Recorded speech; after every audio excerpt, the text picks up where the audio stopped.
नमस्कार दोस्तों, आपके अपने बूस्टर पॉइंट चैनल में आपका स्वागत है। तो दोस्तों, जैसा कि हम लोग पढ़ रहे हैं आधुनिक इतिहास यानी कि मॉडर्न हिस्ट्री। मॉडर्न हिस्ट्री में भाग 6 1857 का क्रांति हम लोग पढ़ चुके हैं। आज पढ़ेंगे भाग 7 गवर्नर जनरल। तो चलिए वीडियो को स्टार्ट करते हैं। तो हमारा पहला क्वेश्चन है, 1877 के इंपीरियल दरबार में हाथ से काती हुई खादी के कपड़े पहनकर कौन गया था? Option A MK. Gandhi, option B Bal Gangadhar Tilak, option C Bipin Chandra Pal, option D GV. Joshi. तो दोस्तों, इसका सही आंसर होगा option D GV. Joshi.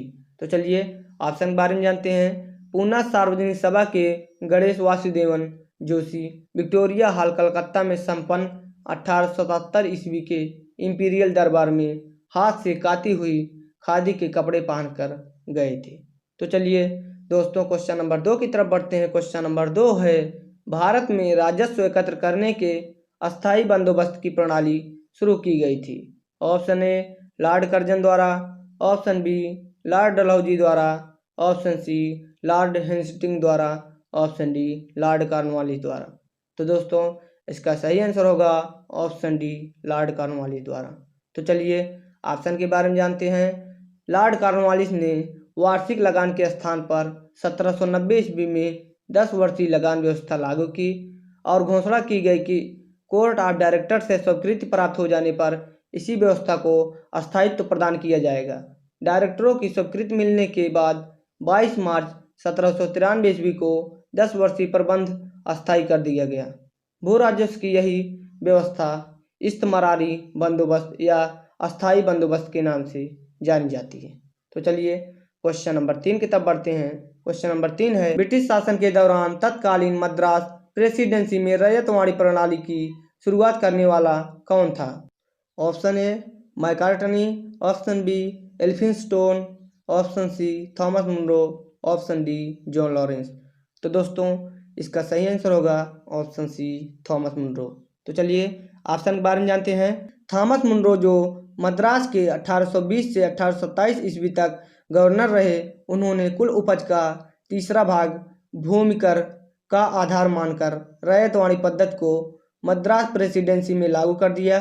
Munro की भूमि पर व्यवस्था लगभग 30 वर्ष तक चलती रही। तो चलिए क्वेश्चन नंबर 4 की तरफ बढ़ते हैं। क्वेश्चन नंबर 4 है, बंगाल का पहला गवर्नर जनरल था। Option A Lord Clive, option B Warren Hasting, option C Lord John Shore, option D Lord Cornwallis. तो दोस्तों, इसका सही आंसर होगा ऑप्शन बी वारेन हेस्टिंग। तो चलिए ऑप्शन के बारे में जानते हैं। भारत में ईस्ट इंडिया कंपनी का पहला गवर्नर जनरल 1773 के रेगुलेटिंग एक्ट के तहत बंगाल का गवर्नर जनरल वारेन हेस्टिंग था। तो चलिए क्वेश्चन नंबर 5 की तरफ बढ़ते हैं। क्वेश्चन नंबर 5 है, अंग्रेजों ने भारत में रेलवे किस उद्देश्य से शुरू की थी? ऑप्शन ए भारत में भारी उद्योग को आगे बढ़ाने के लिए, ऑप्शन बी ब्रिटिश वाणिज्यिक और प्रशासनिक नियंत्रण की सुविधा के लिए, ऑप्शन सी दुर्भिक्ष की स्थिति में खाद्यान्न पहुंचाने के लिए, ऑप्शन डी ताकि भारतीय देश में मुक्त रूप से घूम सके। तो दोस्तों, इसका सही आंसर होगा ऑप्शन बी ब्रिटिश वाणिज्यिक और प्रशासनिक नियंत्रण की सुविधा के लिए। तो चलिए ऑप्शन के बारे में जानते हैं। अंग्रेजों ने भारत में रेलवे को ब्रिटिश वाणिज्यिक और प्रशासनिक नियंत्रण की सुविधा के लिए शुरू की थी। तो चलिए क्वेश्चन नंबर 6 की तरफ बढ़ते हैं। क्वेश्चन नंबर 6 है, किस भारतीय राज्य पर कब्जा करने के लिए राज्य अपहरण नीति को नहीं अपनाया गया था? Option A Satara, option B Nagpur, option C Jhansi, option D Punjab. तो दोस्तों, इसका सही आंसर होगा ऑप्शन डी पंजाब। तो चलिए ऑप्शन के बारे में जानते हैं। दूसरे अंग्ल सिख युद्ध 1848 से 49 के पश्चात पंजाब का कंपनी के साम्राज्य में विलय कर लिया गया। राज्य अपहरण नीति के अंतर्गत पंजाब पर कब्जा नहीं किया गया था। तो चलिए क्वेश्चन नंबर 7 की तरफ बढ़ते हैं। क्वेश्चन नंबर 7 है, एक खुली प्रतियोगात्मक परीक्षा के माध्यम से इंडियन सिविल सर्विस में भारतीयों के लिए प्रवेश को निम्नलिखित में से किसने संभव बनाया? Option A William Bentinck, option B Dalhousie, option C Mayo, option D Ripon.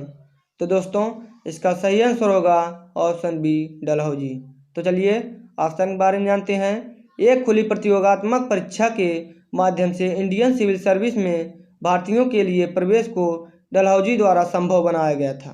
तो चलिए क्वेश्चन नंबर 8 की तरफ बढ़ते हैं। क्वेश्चन नंबर 8 है, भारतीय सिविल सेवा में अर्हता प्राप्त प्रथम भारतीय कौन थे? Option A Surendra Nath Banerjee, option B Satyendra Nath Tagore, option C Subhash Chandra Bose, option D Rabindra Nath Tagore. तो दोस्तों इसका सही आंसर होगा ऑप्शन बी सत्येंद्र नाथ टैगोर। तो चलिए ऑप्शन के बारे में जानते हैं। भारतीय सिविल सेवा में चुने गए पहले भारतीय सत्येंद्र नाथ टैगोर 1863 ईस्वी थे तथा दूसरे सुरेंद्र नाथ बनर्जी थे जिनका चयन 1869 ईस्वी में हुआ था। तो चलिए दोस्तों क्वेश्चन नंबर 9 की तरफ बढ़ते हैं। क्वेश्चन नंबर 9 है, इंग्लैंड के हाउस ऑफ कॉमन्स द्वारा भारत के किस गवर्नर जनरल पर महाभियोग चलाया गया था? Option A Warren Hastings, option B Cornwallis, option C Wellesley, option D William Bentinck. तो दोस्तों इसका सही आंसर होगा ऑप्शन ए वारेन हेस्टिंग्स। तो चलिए दोस्तों ऑप्शन के बारे में जानते हैं। इंग्लैंड के हाउस ऑफ कॉमन्स द्वारा वारेन हेस्टिंग पर महाभियोग चलाया गया था।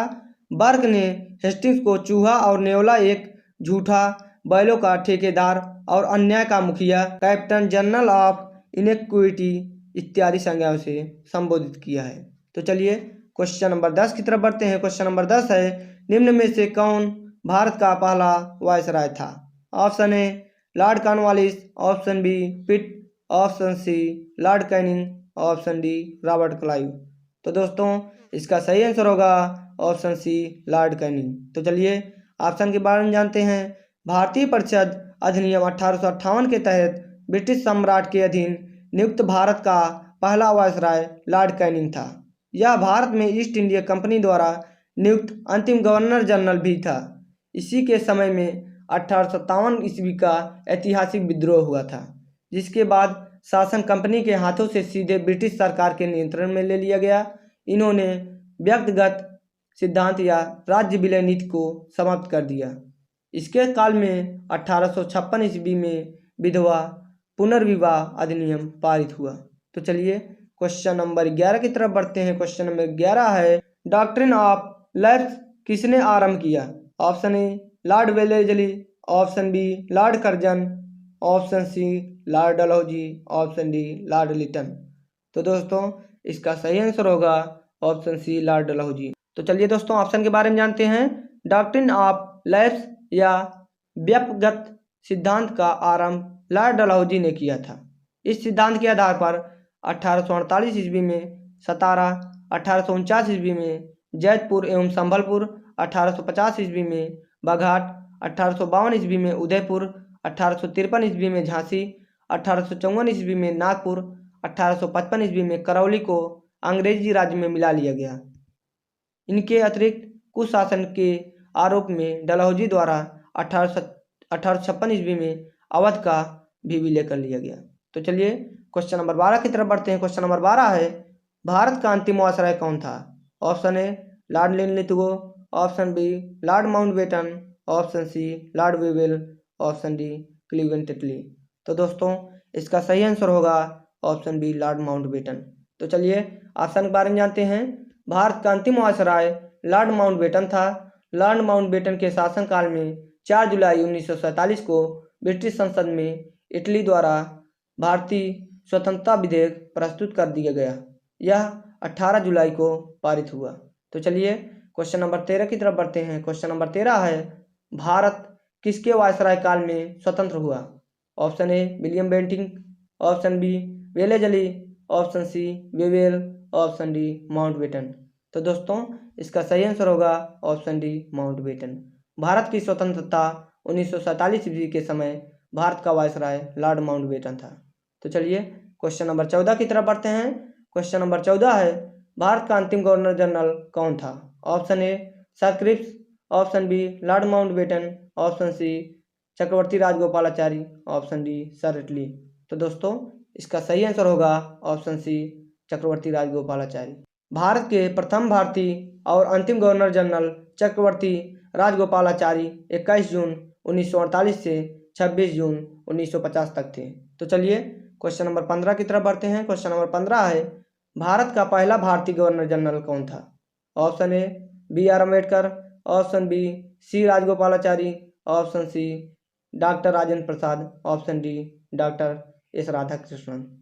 तो दोस्तों इसका सही आंसर होगा ऑप्शन बी सी राजगोपालाचारी। तो चलिए ऑप्शन के बारे में जानते हैं। स्वतंत्र भारत के प्रथम गवर्नर जनरल लॉर्ड माउंटबेटन थे, जबकि स्वतंत्र भारत के दूसरे और प्रथम भारतीय गवर्नर जनरल चक्रवर्ती राजगोपालाचारी थे। तो चलिए क्वेश्चन नंबर 16 की तरफ बढ़ते हैं। क्वेश्चन नंबर 16 है, स्वतंत्र भारत का पहला गवर्नर जनरल कौन था? Option A C Rajagopalachari, option B S Radhakrishnan, option C Lord Mountbatten, option D Lord Wavell. तो दोस्तों इसका सही आंसर होगा ऑप्शन सी लॉर्ड माउंटबेटन। तो चलिए ऑप्शन के बारे में जानते हैं। स्वतंत्र भारत के पहले गवर्नर जनरल लॉर्ड माउंटबेटन थे, जबकि अंतिम एवं प्रथम भारतीय गवर्नर जनरल चक्रवर्ती राजगोपालाचारी थे। तो चलिए क्वेश्चन नंबर 17 की तरफ बढ़ते हैं। क्वेश्चन नंबर 17 है, निम्नलिखित में से किसको लॉर्ड कर्जन का सबसे उपयोगी और महत्वपूर्ण सुधार माना जा सकता है? विशेषता अविभाजित पंजाब प्रांत में रहने वाले लोगों के संबंध में। ऑप्शन ए शैक्षिक सुधार, ऑप्शन बी पुलिस सुधार, ऑप्शन सी औद्योगिक सुधार, ऑप्शन डी कृषि सुधार। तो दोस्तों इसका सही आंसर होगा ऑप्शन डी कृषि सुधार। तो चलिए ऑप्शन के बारे में जानते हैं। लॉर्ड कर्जन द्वारा सन 1901 में सर कॉलिन स्टॉक मॉन्ट्रिक की अध्यक्षता में सिंचाई आयोग की नियुक्ति की गई। इसी के द्वारा झेलम नहर का निर्माण कार्य पूरा कराया गया तथा अपर चिनाब, अपर झेलम और लोअर बारी दोआब नहरों का हाथ में लिया गया। इसी के शासनकाल में पंजाब में भूमि अधिग्रहण अधिनियम 1900 में पारित किया गया, जिससे कृषकों की भूमि का गैर कृषकों के पास हस्तांतरित होना समाप्त हो गया। कर्जन के शासनकाल में शैक्षिक क्षेत्र में भारतीय विश्वविद्यालय अधिनियम 1904 बना। पुलिस सुधारों के तहत 1902 में फ्रेजर कमीशन गठित हुआ। तो चलिए क्वेश्चन नंबर 18 की तरफ बढ़ते हैं। क्वेश्चन नंबर 18 है, लॉर्ड कर्जन के वायसराय होने के दौरान निम्न में से कौन सी घटना नहीं घटी थी? ऑप्शन ए बंगाल का विभाजन, ऑप्शन बी पुरातत्व विभाग की स्थापना, ऑप्शन सी द्वितीय दिल्ली दरबार, ऑप्शन डी भारतीय राष्ट्रीय कांग्रेस का गठन। तो दोस्तों इसका सही आंसर होगा ऑप्शन डी भारतीय राष्ट्रीय कांग्रेस का गठन।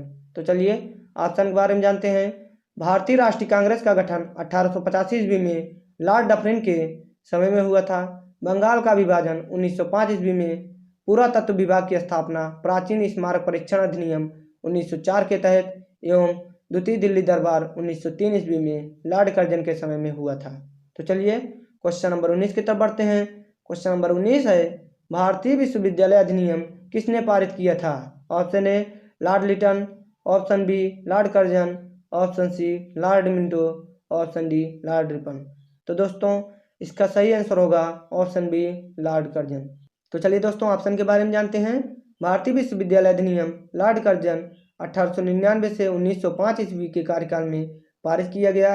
1902 में सर थॉमस रेले की अध्यक्षता में विश्वविद्यालय आयोग गठित किया गया और 1904 ईस्वी में उसके आधार पर भारतीय विश्वविद्यालय अधिनियम पारित किया गया। तो चलिए क्वेश्चन नंबर 20 की तरफ बढ़ते हैं। क्वेश्चन नंबर 20 है, निम्नोक्त में से भारत में स्थानीय स्वशासन का अग्रगामी कौन था? Option A Ripon, option B Mayo, option C Lytton, option D Curzon. तो दोस्तों इसका सही आंसर होगा ऑप्शन ए रिपन। तो चलिए ऑप्शन के बारे में जानते हैं। लॉर्ड रिपन के कार्यकाल में प्रस्तुत स्थानीय स्वशासन प्रस्ताव 1882 ईस्वी से भारत में आधुनिक स्थानीय स्वशासन का प्रारंभ माना जाता है। लॉर्ड रिपन को भारत में स्थानीय स्वशासन का पिता कहा जाता है। लॉर्ड रिपन ने प्रांतीय सरकारों को यह आज्ञा दी कि वे प्रांतीय तथा स्थानीय नागरिक वित्तीय साधनों का एक सर्वेक्षण करें, जिससे यह निश्चित किया जा सके कि किन किन मदों का आय व्यय स्थानीय प्रशासन से सुपुर्द किया जा सकता है। तो चलिए क्वेश्चन नंबर 21 की तरफ बढ़ते हैं। क्वेश्चन नंबर 21 है, भारत में स्थानीय स्वशासन का जनक किसे कहा जाता है? Option A Lord Ripon, option B Lord Hardinge, option C Lord Dalhousie, option D Lord Lytton. तो दोस्तों इसका सही आंसर होगा ऑप्शन ए लॉर्ड रिपन। तो चलिए दोस्तों क्वेश्चन नंबर 22 की तरफ बढ़ते हैं। ये हमारा लास्ट क्वेश्चन है। क्वेश्चन नंबर 22 है, भारत में पहली बार सन 1853 में किस स्थान से रेल यात्रा प्रारंभ की गई? Option A Calcutta, option B Bombay या Mumbai, option C Madras, option D Goa. तो दोस्तों इसका सही आंसर होगा ऑप्शन बी बम्बई या मुंबई। तो चलिए ऑप्शन के बारे में जानते हैं। भारत में पहली बार 16 अप्रैल 1853 बोरीबंदर बम्बई से ठाणे तक रेल यात्रा प्रारंभ की गई थी। तो आई होप दोस्तों आपको ये वीडियो जरूर समझ में आया होगा। अगर आपको वीडियो समझ में आया है तो प्लीज़ चैनल को सब्सक्राइब करना, लाइक करना, कमेंट करना और शेयर करना मत भूलना। तो दोस्तों इसी वीडियो के साथ हम एंड करते हैं, मिलते हैं नेक्स्ट वीडियो में। जय हिंद।